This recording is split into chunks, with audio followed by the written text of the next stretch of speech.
വീണതാ ശ്രീ. വിച്ചു എങ്ങോട്ടോ നോട്ടം പായിച്ചുകൊണ്ട് പറഞ്ഞപ്പോൾ ശ്രീ അവളുടെ കൈകൾ മുറുക്കി പിടിച്ച് അവനോട് ചേർത്തിരുത്തി. വിച്ചു വിറയലോടെ അവനെ നോക്കി. നിനക്കിപ്പോഴും കള്ളം പറയാൻ അറിയില്ല വിച്ചു. എൻ്റെ കണ്ണുകളിൽ നോക്കി പറയ, നീ പറഞ്ഞത് സത്യമാണെന്ന്. വിച്ചു വിതുമ്പിക്കൊണ്ട് അവൻ്റെ നെഞ്ചോട് ചേർന്നു. ശ്രീ ഞെട്ടലോടെ അവളെ ചേർത്ത് പിടിച്ചു. അറിയില്ല ശ്രീ, ഞാൻ പഴയതൊക്കെ ഓർത്തുപോയി. അപ്പോൾ എൻ്റെ ശരീരമൊക്കെ നീറുന്നത് പോലെ തോന്നി. മനസ്സും തണുക്കാൻ വേണ്ടി ഷവർ തുറന്നിട്ട് നിന്നതാ. അങ്ങനെ തിരിഞ്ഞപ്പോൾ വഴുതി വീഴുകയായിരുന്നു. പിന്നെ ഒന്നും എനിക്ക് ഓർമ്മയില്ലായിരുന്നു. അവളുടെ പിന്തലിൽ സ്റ്റിച്ചിട്ട ഭാഗത്ത് അവൻ നേർമയോ എന്ന് തൊട്ടു നോക്കി. അവൻ്റെ ഹൃദയം വേദനിക്കുന്നത് പോലെ തോന്നി. ഒന്നും മറക്കാൻ കഴിയില്ലെന്നറിയാം, പക്ഷേ ഓർക്കാൻ ഇഷ്ടപ്പെടാത്തത് മറക്കുക തന്നെ വേണം. ഓർത്തതുകൊണ്ട് നമുക്ക് നല്ലതൊന്നും ലഭിക്കില്ല. ശ്രീ അവളെ ആശ്വസിപ്പിച്ചു. ആവശ്യമെങ്കിൽ വിച്ചുവിനൊരു കൗൺസിലിംഗ് കൊടുക്കുന്ന കാര്യം വിധുവിനോട് സംസാരിക്കാൻ തന്നെ അവൻ തീരുമാനിച്ചു. വിച്ചു അവനിൽ നിന്ന് അകന്നു മാറി അവനെ നോക്കി. ശ്രീ, ഞാനൊരു കാര്യം പറഞ്ഞാൽ ശ്രീ കേൾക്കുമോ? വിച്ചു അവനെ നോക്കി പറഞ്ഞപ്പോൾ ശ്രീ അവളെ നോക്കി. പറയാം.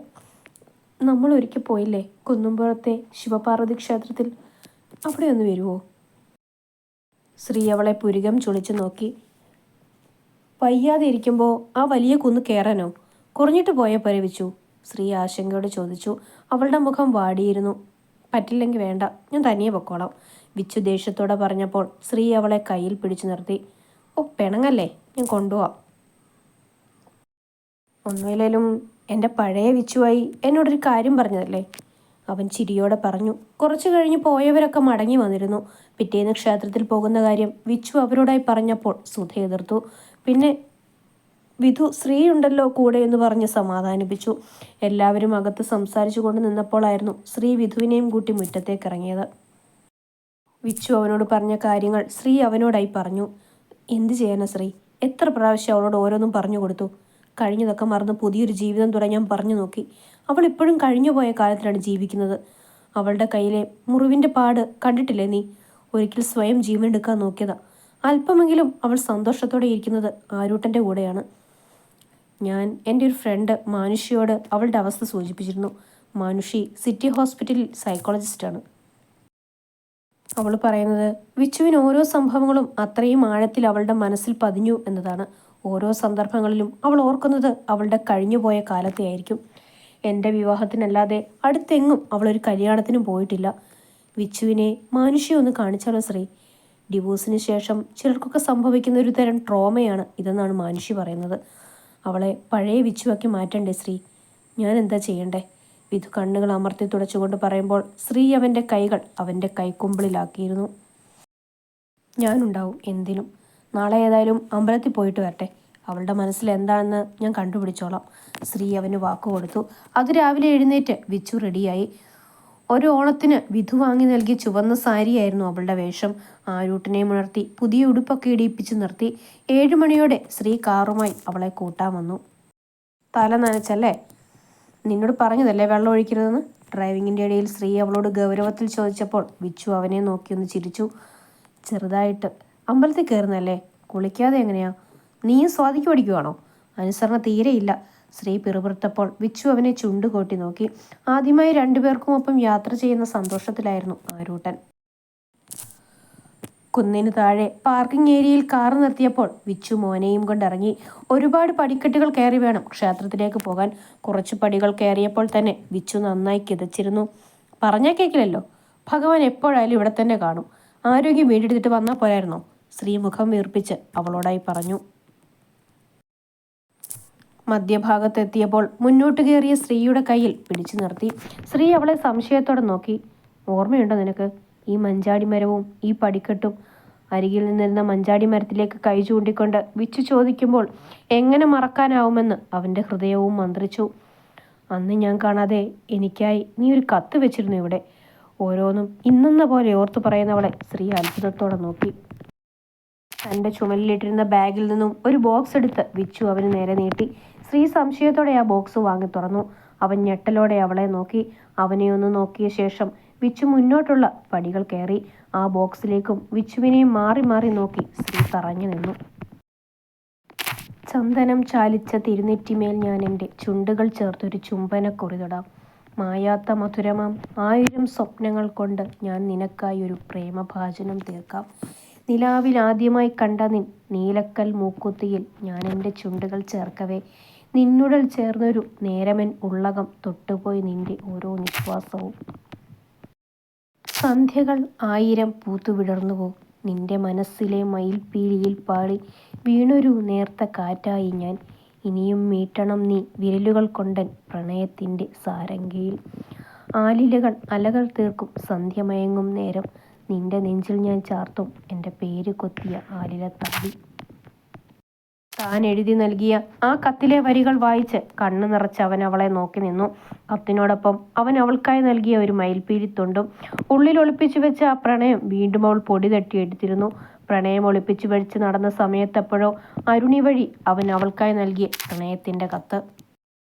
വീണ്ടും തനിക്കായി അവൾ ഈ കത്ത് നൽകണമെങ്കിൽ അവന് ആലോചിച്ചു നിന്ന് നേരം ഒടുവിൽ കിട്ടിയ ഉത്തരത്തിൻ്റെ ഫലമായി പുഞ്ചിരി കൊണ്ട് തിളങ്ങിയ മുഖത്തോടെ അവൻ അവൾക്ക് പിന്നാലെ ഓടി.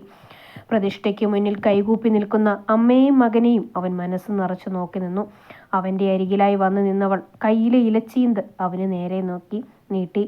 അതിൽ എരിക്കിൻ പൂവിൻ്റെയും കൂവളത്തിൻ്റെ ഇലയുടെയും മധ്യത്തിൽ കിടക്കുന്ന കുങ്കുമത്തിലേക്ക് അവൾ നോക്കി. വേറൊന്നും ഞാൻ ചോദിക്കുന്നില്ല ശ്രീ. നിന്നിലുള്ള എൻ്റെ വിശ്വാസം ഈ കുങ്കുമത്തരികൾ പോലെയാണ്. ആ വിശ്വാസത്തെ എൻ്റെ നെറുകയിൽ ചാർത്തി തരാമോ ശ്രീ? ശ്രീ ചലനമറ്റ് അവളെ നോക്കി. കേട്ടത് സത്യയോ മിഥ്യയോ എന്നറിയാതെ പകച്ചു നിൽക്കാനേ അവന് കഴിഞ്ഞുള്ളൂ. വിച്ചു, ഞാൻ അത് വാക്കുകൾ കൊണ്ട് അവൻ തളർന്നപ്പോൾ വിച്ചു അവൻ്റെ കൈവിരലുയർത്തിക്കൊണ്ട് കുങ്കുമത്തിൽ തൊട്ട് അവളുടെ നെറുകയിൽ മുട്ടിച്ചു. മേലാകെ നിറയുന്ന തണുപ്പിൽ നിയന്ത്രിക്കാൻ കഴിയാത്ത ഹൃദയതാളത്തിൽ ശ്രീ തറഞ്ഞു നിന്നുപോയി. ആ കത്തിലൂടെ നീ എന്നോട് പറഞ്ഞ വാക്കുകൾ ഇപ്പോഴാണ് ശ്രീ സഫലമായത്. വിച്ചുവിൻ്റെ വാക്കുകൾ ഒരു ഗുഹയിലെന്ന പോലെ അവൻ കേട്ടു നിന്നു. വിച്ചു, ഇതെനിക്ക് വിശ്വസിക്കാൻ. ശ്രീയുടെ വാക്കുകൾ ഇടറിയിരുന്നു. വിശ്വസിക്കാം. നടന്നതെല്ലാം സത്യമാണ് ശ്രീ. എനിക്ക് എൻ്റെ മോൻ്റെ അമ്മയാവണം. അപ്പോൾ എന്നെ വേണ്ടേ നിനക്ക്? ശ്രീ വേദനയോടെ ചോദിച്ചുപോയി. വിച്ചു അവനെ നോക്കാനാകാതെ മുഖം മാറ്റി. ശ്രീയുടെ ഹൃദയം നൊമ്പരം കൊണ്ട് വിങ്ങി. സ്വാതി നിന്നെ വിട്ടുപോയിട്ട് മറ്റന്നാളല്ലേ ശ്രീ 1 വർഷമാകുന്നത്. അതിനു മുൻപേ നീ എൻ്റെ കഴുത്തിൽ താലി ചാർത്തിയാൽ അവളുടെ ആത്മാവ് സഹിക്കില്ല ശ്രീ. നിന്നെ അത്രമേൽ പ്രണയിച്ചിരുന്നു അവൾ. സ്വന്തം പ്രണയത്തിന് വേണ്ടി കാല് പിടിച്ച് യാചിച്ചവളവൾ.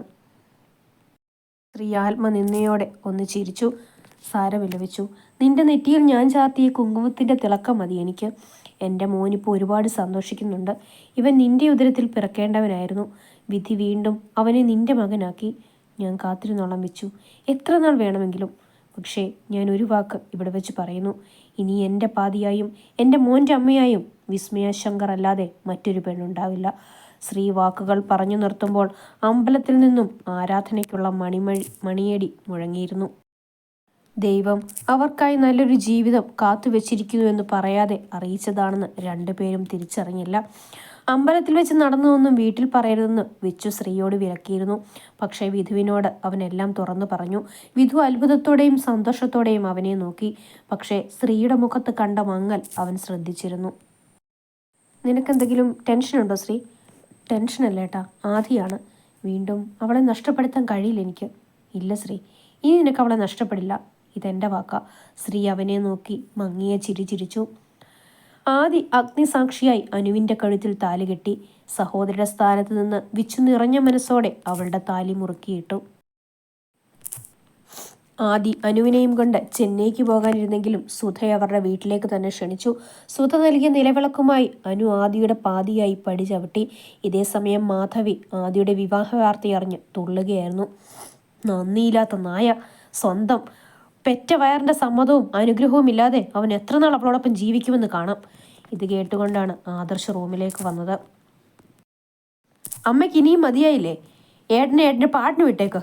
അതെവിടെയെങ്കിലും പോയി ജീവിക്കട്ടെ. അമ്മ കാരണം ഒരിക്കലും ഏട്ടന് നഷ്ടപ്പെട്ടത് അനുവിനെ. ഇനിയെങ്കിലും അവരെ വെറുതെ വിട്. മാധവിയെ രൂക്ഷമായി നോക്കിക്കൊണ്ട് ആദർശ് പറഞ്ഞു. നിന്നോടെങ്കിലും അവനൊന്ന് പറയാമായിരുന്നു. അല്ലെങ്കിലും അവൻ്റെ ആരുമല്ലല്ലോ നമ്മളിപ്പോൾ. ചുണ്ടുകൊട്ടി പറഞ്ഞുകൊണ്ട് അവർ തിരിഞ്ഞു നടന്നു. ആദർശ് ഒന്നും മിണ്ടാതെ മുറി വിട്ടിറങ്ങി. പിറ്റേന്ന് തന്നെ ആദി അനുവിനെയും കൊണ്ട് ചെന്നൈക്ക് പോയി. സാവധാനം നാട്ടിൽ സെറ്റാകാമെന്ന് ആദി വിച്ചുവിന് വാക്കുകൊടുത്തു. ഒപ്പം അവളുടെ കാതിലൊരു സ്വകാര്യവും. ഇനി നാട്ടിലേക്ക് വരുന്നത് വിച്ചുവിൻ്റെയും ശ്രീയുടെയും വിവാഹത്തിനായിരിക്കണമെന്ന്. വിച്ചുവിൻ്റെ മനസ്സിൽ കണക്കുകൂട്ടലുകൾ വേറെ പലതുമായിരുന്നു. അരുണയ്ക്കും വിധുവിനും ആദ്യം ഒരു സർപ്രൈസ് ഗിഫ്റ്റ് നൽകിയിട്ടാണ് പോയത്. കുളു മണാലിയിലേക്കുള്ള ഒരു ഹണിമൂൺ ട്രിപ്പ്. പക്ഷേ വിധുവിന് വലിയ താല്പര്യവുമില്ലായിരുന്നു.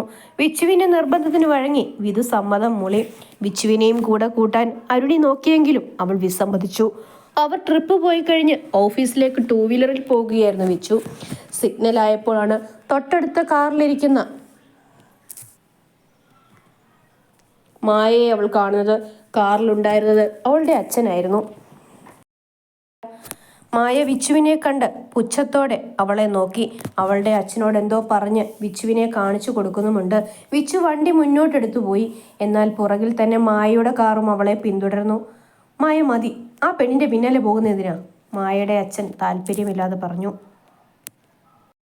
അവിടെ ചേട്ടനുണ്ടല്ലോ, ആ പോലീസ്, അവൻ എന്നെ അത്രയ്ക്ക് അപമാനിച്ചിട്ടുണ്ട്. ഒരു തിരിച്ചടി കൊടുക്കണ്ടേ ഡാഡി, വെറുതെ ഒന്ന് പേടിപ്പിച്ചു വിട്ടാൽ മതി, മായ പകയോടെ പറഞ്ഞു. എന്നും മകളുടെ സ്വാർത്ഥ താല്പര്യങ്ങൾക്ക് മാത്രം മുൻതൂക്കം കൊടുക്കുന്ന അയാൾ മകളുടെ വാശിക്ക് മുന്നിൽ ആക്സിലേറ്റർ അമർത്തി ചവിട്ടി കാർ വിട്ടു. പക്ഷെ തൻ്റെ പിന്നാലെ വരുന്ന കാറിനെ റിയർവ്യൂ മിററിലൂടെ അവൾ കണ്ടിരുന്നു.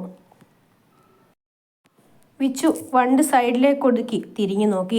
കുറച്ച് ദൂരെയായി കാർ ഒതുക്കി നിർത്തിയിരുന്നു. വിച്ചു ഫോൺ എടുത്ത് ശ്രീക്ക് മെസ്സേജ് ഇട്ടു. ഓഫീസിലേക്ക് ഇറങ്ങാൻ തുനിഞ്ഞ ശ്രീ മെസ്സേജ് നോട്ടിഫിക്കേഷൻ വന്ന് എടുത്തു നോക്കി.